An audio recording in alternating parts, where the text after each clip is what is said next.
How you doing today? I'm Hey, doing Ronald. Ronald? What's your name? Jesus Ramirez. Do you mind if I interview you about the election? No, not at all. I got a couple questions for you. Did you vote? Wait, yes, I did vote. Why?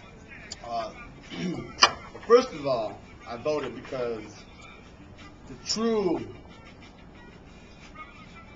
ability of a person to grasp the powers of those that are currently controlling the systemic oppression that's happening in the United States is based on the population, or the general population's ability to voice their criticism, and that is taken in the form of voting.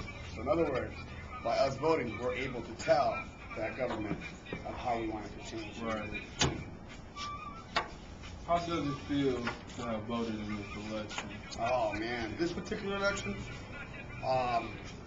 it feels as though for a quick, maybe what seems to be like a blink in the history of my voting experiences, I am partaking in something incredibly special and doing it with so many other people, and like all sharing it at the same time is like, I don't know, the feeling is overwhelming and historical. You feel like a sense of hope, a sense of relief, a sense of passion, a sense of being recognized, a sense of, see, what it is that I do is always talk about the concept of ownership and the concept of empowerment in communities, especially those communities that are typically built by community members of people of color, basically.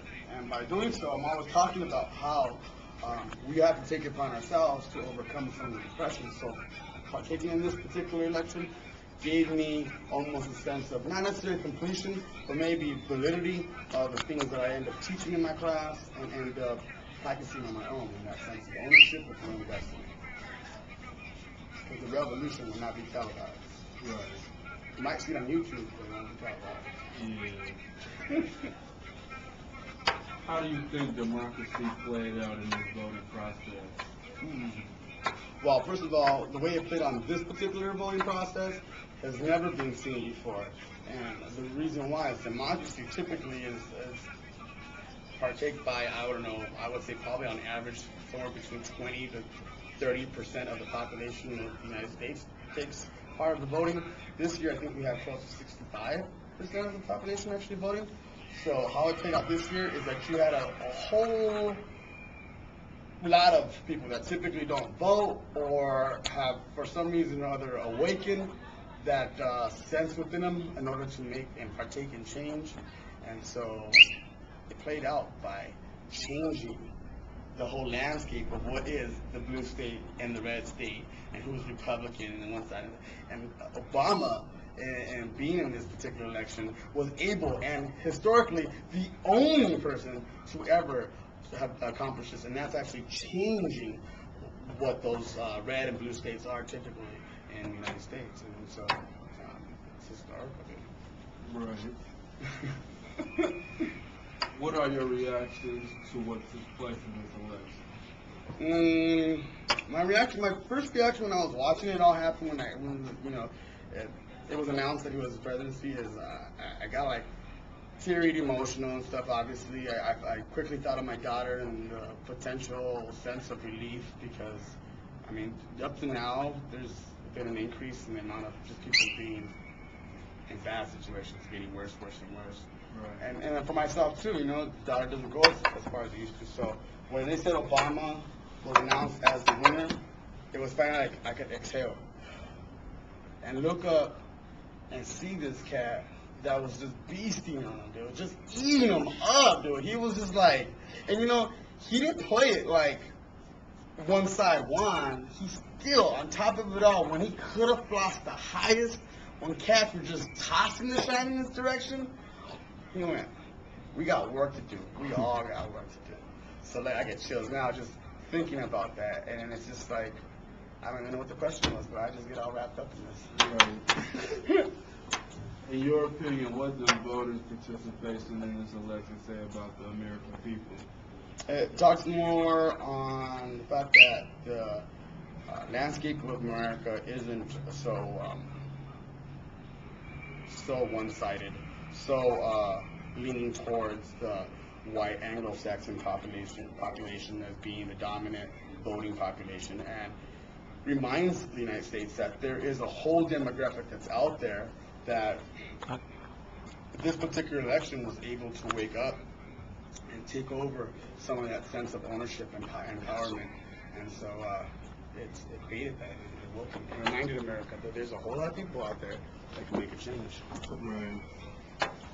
This being a historic election, do you think people will always remember it 20 or 30 years from now? I don't think there's 20, 30 years from now, 50, 100. I mean, what happened, what was announced last night, will never happen again. And not the fact that we'll never have another black president, but there will never be a first black president in the United States. So yeah, this will be discussed in lecture halls, in universities, all the way from here, all the way to the middle or down south in Brazil, all the way to Zimbabwe, all the way to New Zealand, all the way. This is above and beyond. And let's just talk to the concept of color and the whole culture of black population historically being oppressed in a situation that was literally the foot on their neck. And this cat was able not only to wipe the foot off his neck, but said, I'm going to be the cat now that wears that shoe. But I won't paw foot on your neck because we got work to do. So by doing that, he reminded a whole, not just the black population, but he reminded a whole lot of other brothers and sisters that are on that same spot that it's not a hopeless situation. And it's not based on one particular color skin or the circumstances of one particular culture.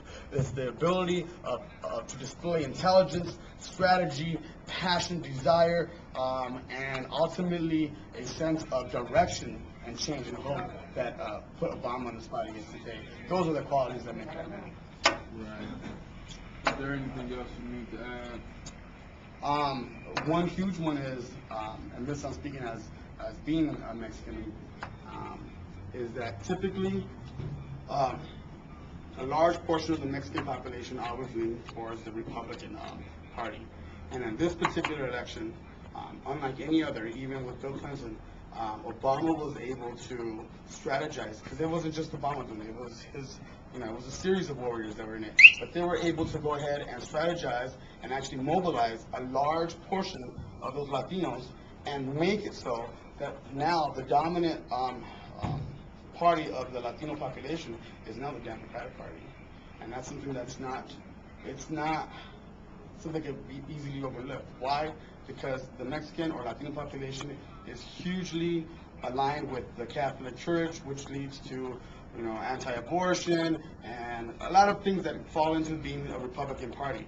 And because of this, the Republican Party has always taken it into granted that they're going to have a large portion of that voting. Obama, a African American, which typically has a huge misunderstanding between both those cultures, the African American culture and the Latino culture. There's an underlying sense of racism that goes in between those two cultures. He was able to not only get above and beyond that, but also bring them into the circle and realize what's cracking. And not only that, do it in a sense where they were like feeling it.